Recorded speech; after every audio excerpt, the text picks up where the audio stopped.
Watch. How long do you think Seattle in those few blocks looks like this? I don't know. We could have the summer of love. Well, tell that to the police who was supposed to be in that precinct. Even Cuomo didn't seem to buy that. A summer of love, Bernie. That's all it's going to be. Well, yeah, Lord, that's lunacy. I mean, this woman is oblivious to what's going on, or she's a part of it. And I have to believe these radical leftist anarchists, a bunch of these, we have people in Congress that are just like this. We have mayors that are just like this. We have governors that are supporting it. Come on. I mean, the American people have to wake up, because if they continue to do this, you're going to have cities like this all over this country. You're going to lose your property, your business, your kids. I mean, it's insanity. Bernie, you're right. This is a political movement, and now it's turning into an extortion racket and a continuing criminal enterprise. Thank you so much.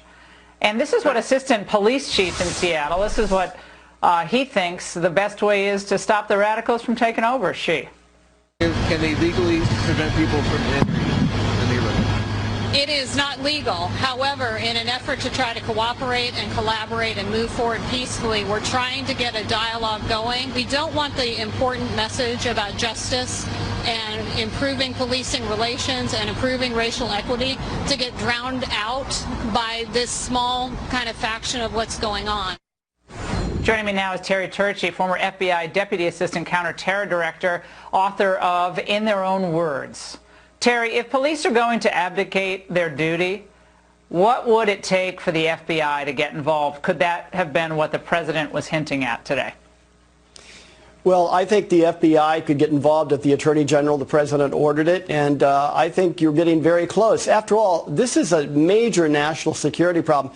You hear what the politicians just said, and the bottom line here is this is the revolution. This is the resistance. This is a movement that the Democratic Party has literally integrated into their own platform in 2016, which they call the most progressive ever. This would have already been solved, and these people, as from the perspective of a law enforcement action, as you just talked with Bernie, they would have already been gone had we been using good police techniques and sound policing principles.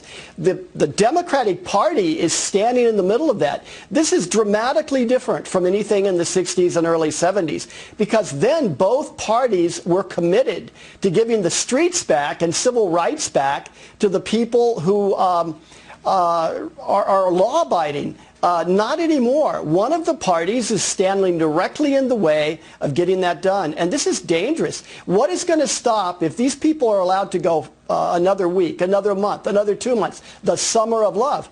What is going to stop other radicals in other cities, other sanctuary cities, from doing the exact same thing? And before we know it, we have a balkanized America. No, this is all political. This is all to try to get Trump out of office. It's so transparent for anyone who wants to see it, which is why I keep going back to Joe Biden. I mean, what does Joe Biden think of this? Does he think this is legitimate protest?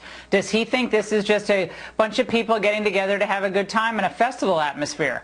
This is what the Seattle mayor, again, what was said about the president's threat of federal intervention today.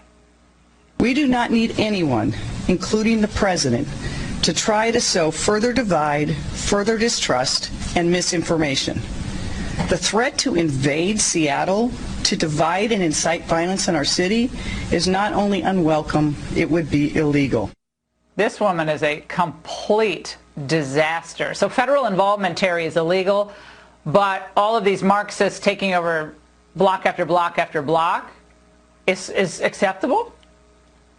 Exactly. In her mind it is, and this is the problem when you elect communists to the city council. This is the problem when you put, as I've said all along, the so-called progressives and these kinds of people in positions of power.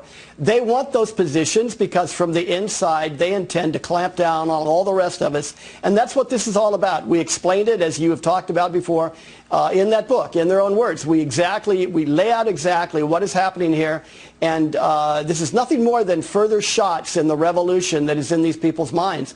But it really does destabilize everything the constitutional republic is all about. All those people hemmed into that part of town, they have rights too. And none of these people are going to defend those rights of those people to move about, to get out, to have different opinions.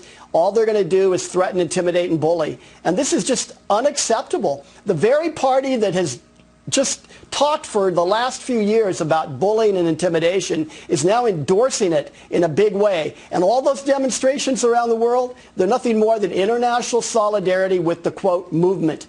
And again, we lay out the direct connections in that book. All right, Terry, thank you so much. And coming